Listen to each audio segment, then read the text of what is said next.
कहानी बेताल का अंत। सुजानपुर की तलहटी में एक बड़ा ही सुंदर गांव था। वहां के लोग बड़े ईमानदार थे। गांव के बाहर कुछ ही दूरी पर एक बड़ी सुंदर झील थी, जिसे देखने के लिए दूर दूर से लोग आते थे। लेकिन अचानक ऐसा क्या हुआ कि सैलानी आने तो दूर, गांव के खुद के लोग भी गांव छोड़ने पर विवश हो गए। इस गांव के 4 लड़के रिंकू, टिंकू, सोनू और विक्की बड़े अच्छे दोस्त थे। एक दिन चारों खेलते खेलते झील के किनारे जा पहुंचे। उस वक्त झील के किनारे एक सैलानी बैठा हुआ था, जो लगातार उसे देख रहा था। अचानक ही उसके चेहरे का रंग बदला और वो चारों दोस्तों को पकड़कर खा गया। जब देर रात तक वो चारों घर नहीं आए, तो लोगों ने जोर शोर से उन्हें ढूंढना शुरू किया। काफी ढूंढने के बाद भी जब उनका पता न लग पाया, तो लोग थक हार कर थाने में उनकी रपट लिखाने पहुंच गए। काफी दिनों तक पुलिस ने उन्हें हर जगह तलाश किया, मगर उनका कहीं कोई पता न चला। देखते ही देखते 10 दिन बीत गए और पूर्णमासी का दिन आया। जब रात में सब लोग सो गए, तो बेताल अचानक झील में से चिल्लाता हुआ बाहर निकला। उसकी डरावनी आवाज को सुनकर लोग डर गए। आज पूर्णमासी का दिन है और मुझे बहुत जोरों की भूख लगी है। अगर तुम लोगों ने मुझे खाना नहीं दिया, तो मैं गांव के एक एक घर में घुसकर तुम लोगों को मार दूंगा। बेताल की ये बात सुनकर सारे गांव वाले बुरी तरह डर गए। जब उसके लिए कोई भी खाना लेकर न गया, तो बेताल ने एक घर के दरवाजे पर जोर से पैर पटका, जिससे घर का दरवाजा टूट जाता है और वो उस परिवार के सभी लोगों को पकड़कर खाना शुरू कर देता है। घर में चीख पुकार मच गई। उन लोगों की चीख पुकार सारे गांव वाले सुनते रहे, लेकिन कोई भी बचाने नहीं आया। तुम लोगों को चैन से नहीं रहने दूंगा। तुम लोग जिन बच्चों की गुमशुदगी की रिपोर्ट थाने में लिखवाने गए थे, उन बच्चों को मैंने ही खाया है। मैं फिर वापस आऊंगा और कान खोलकर सुन लो, मैं झील में ही रहता हूँ। झील की तरफ भूल कर भी मत आना। बेताल के चले जाने पर जब सुबह हुई, तो गांव के लोग घरों से बाहर निकले और बातें करने लगे। भाई, कुछ तो करना चाहिए, नहीं तो ये बेताल एक एक करके हम सभी गांव वालों को खा जाएगा। चलो थाने चलते हैं, दरोगा से कहते हैं, वही इसका निदान निकालेंगे। आखिर पुलिस प्रशासन जनता की सेवा के लिए ही होता है ना। मुखिया जी की बात सुनकर सभी थाने गए और उस बेताल की घटना उन्हें बताई। परमवीर सिंह, गाड़ी निकालो, अपने साथ 5-6 सिपाहियों को साथ में ले लो। चलो अभी सुजानपुर चलते हैं, देखते हैं आखिर क्या मामला है। साहब, गाड़ी तैयार है, चलिए। दरोगा अपनी गाड़ी लेकर सुजानपुर के उसी घर में गया, जिस घर के सारे सदस्यों को बेताल मारकर खा गया था। वहां पर हर जगह खून था, लेकिन लाशें गायब थी। मांस का एक टुकड़ा तक नहीं था। दरोगा और सिपाहियों की आंखें फटी की फटी रह गई। चलो झील की तरफ चलते हैं। चलिए।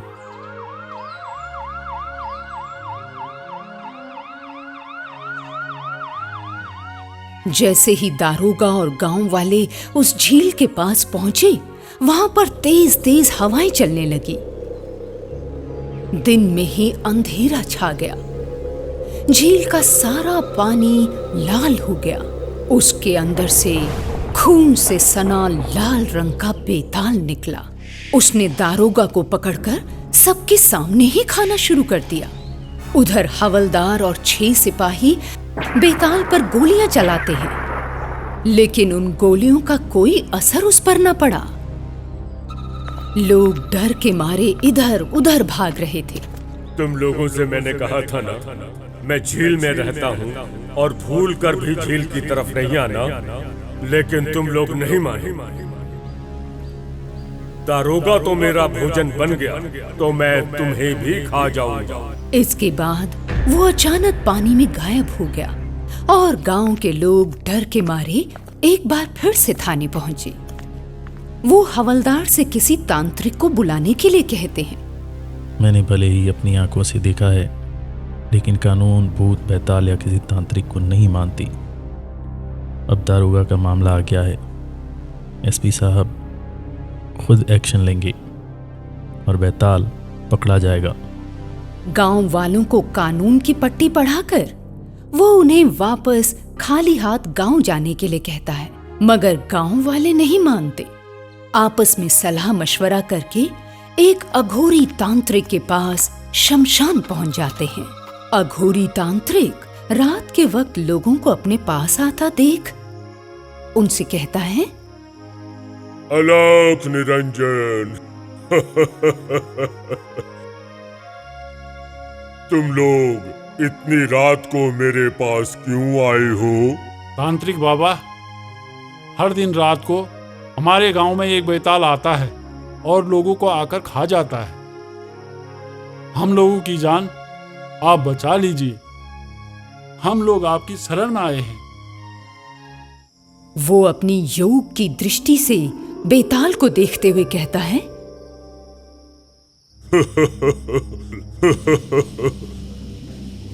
बेताल बहुत ही ताकतवर है।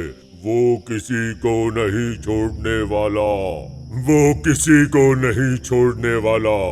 और वो जितने आदमियों को मार कर खाता है, उनकी शक्ति भी उसी में ही आ जाती है, जिसके चलते वो बहुत ही ताकतवर हो चला है।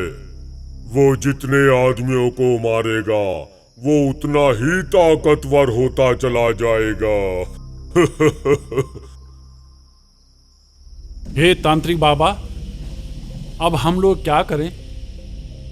गांव छोड़कर कहीं और चले जाएं क्या? कोई तो उपाय होगा। कृपा करके हमारी जान बचाइए तांत्रिक बाबा, हम लोगों की जान बचा लो बाबा। अरे मुखिया, उस बेताल को हमेशा हमेशा के लिए समाप्त करने के लिए झील के किनारे शंकर भगवान का मंदिर बनवाना पड़ेगा और बहुत सारी पूजा पाठ भी करनी पड़ेगी। लेकिन वो जीते जी वहां मंदिर नहीं बनने देगा, बनाने वालों को जान से मार देगा। मुखिया और तांत्रिक के बीच इस बारे में बात होने के बाद जैसे ही वो अघोरी तांत्रिक गांव वालों के साथ गांव आता है, उसके गांव में कदम रखते ही तेज आंधी तूफान शुरू हो जाता है। बिजली चमकने लगती है, काले काले बादल छा जाते हैं, मौसम बहुत भयानक हो जाता है। देखो, ये मौसम नहीं है, उस बेताल ने अपनी माया जाल से ऐसा मौसम बनाया है। हम लोगों को जल्द ही पूजा की तैयारी करनी पड़ेगी। कुछ समय के लिए मैं उसे रोकता हूँ, नहीं तो वो तुम्हारे समय तो मुझे भी मार देगा, मेरी भी जान ले लेगा।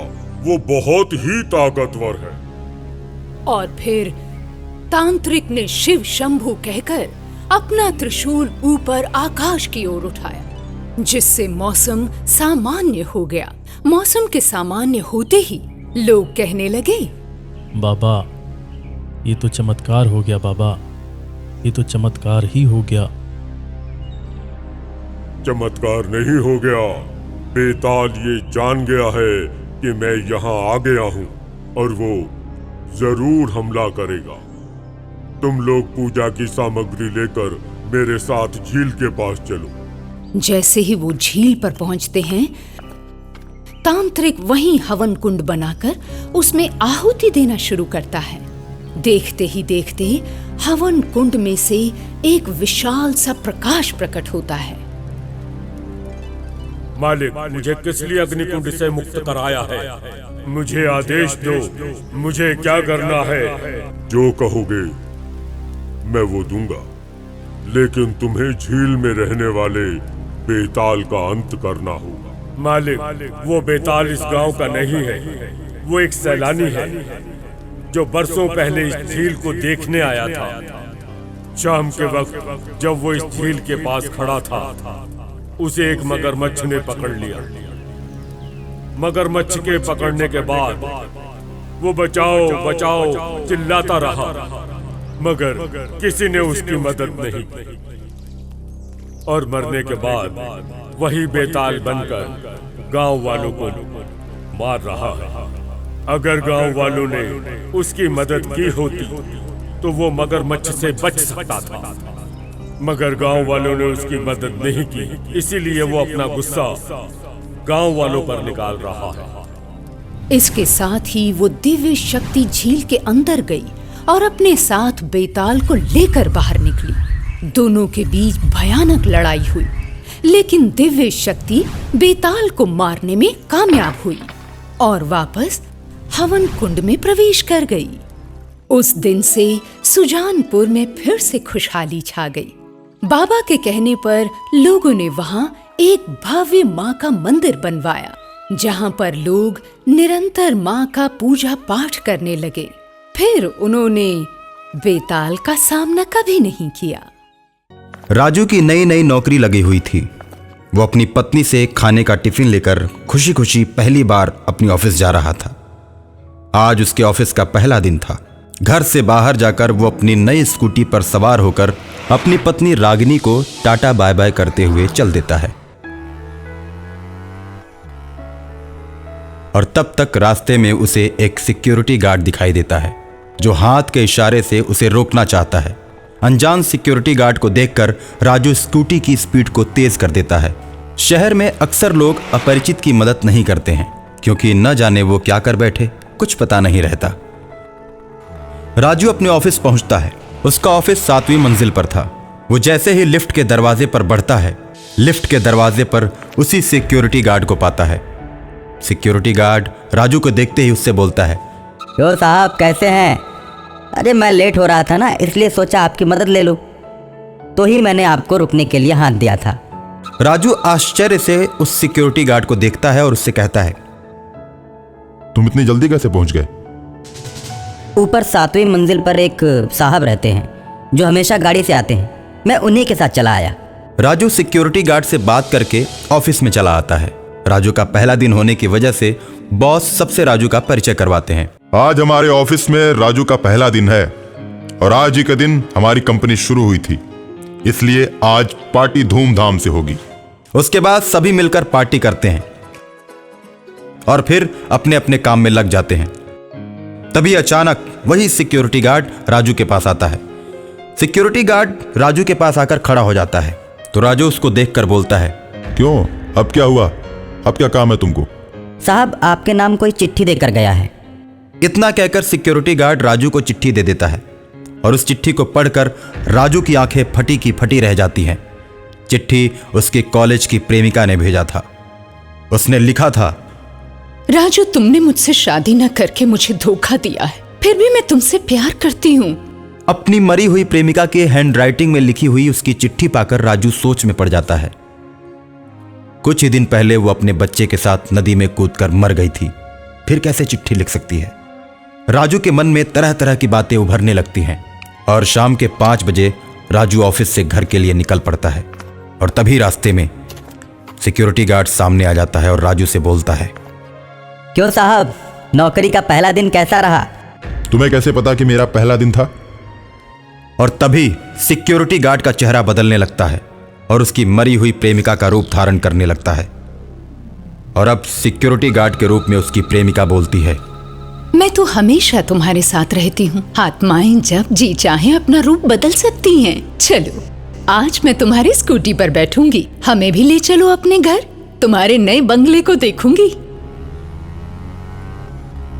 सोनी, तुम मुझे परेशान क्यों कर रही हो? मैं भला तुम्हें परेशान करूंगी? ये कैसे हो सकता है? तुमने जब मुझसे कहा कि मेरी शादी हो रही है और तुम्हारा मेरा मिलना ठीक नहीं है, तो तुम्हारे एक इशारे पर मैंने अपनी जान दे दी। मैं तुम्हें हद से ज्यादा चाहती हूँ। आज भी मेरी आत्मा तुम्हें मिलने के लिए बेचैन रहती है। मैं तुम्हें नहीं छोड़ सकती। प्यार किया है मैंने तुमसे और करती रहूंगी। अगर सच्चा प्यार करती हो तो भगवान के लिए मेरा साथ छोड़ दो। ये कैसे हो सकता है? यही बातें करते हुए दोनों बंगले तक पहुंच जाते हैं और सोनी राजू के साथ उसी घर में प्रवेश कर जाती है। सोनी राजू को तो दिखती है, लेकिन उसकी पत्नी रेखा को नजर नहीं आती। राजू जब सोनी से बात कर रहा होता है तो रेखा उससे पूछती है, आप किससे बातें कर रहे हैं? किसी से नहीं। बता दो। राजू सोनी की बातों का जवाब देना बंद कर देता है और रेखा से बात करने लगता है। रेखा से बात करते देखकर सोनी को जलन होने लगती है। सोनी एक खतरनाक भूतनी बन जाती है, जिसे देखकर रेखा के हाथ पांव फूलने लगते हैं और रेखा डरते हुए बोलती है, राजू मुझे बचाओ, ये भूतनी मेरी जान ले लेगी, बचाओ मुझे। मैं तुम्हें मारने ही आई हूँ। मेरे और राजू के प्रेम के बीच में तुम दीवार बनकर खड़ी हो। तुम्हारे ही चलते मैंने आत्महत्या कर ली थी। उस वक्त मैं असहाय थी, लेकिन अब वो बात नहीं है। अब मेरा बदला लेने का वक्त आ गया है। इतना कहकर सोनी रेखा की तरफ बढ़ती है और तब तक राजू हनुमान जी के चरणों में पड़े हुए फूल को लेकर सोनी के शरीर पर फेंकता है। सोनी जलने लगती है और चिल्लाते हुए कहती है, धोखेबाज, मक्कार, बेवफा, आज तुमने फिर से मुझे मार डाला। उसके बाद सोनी की आत्मा हमेशा हमेशा के लिए गायब हो जाती है।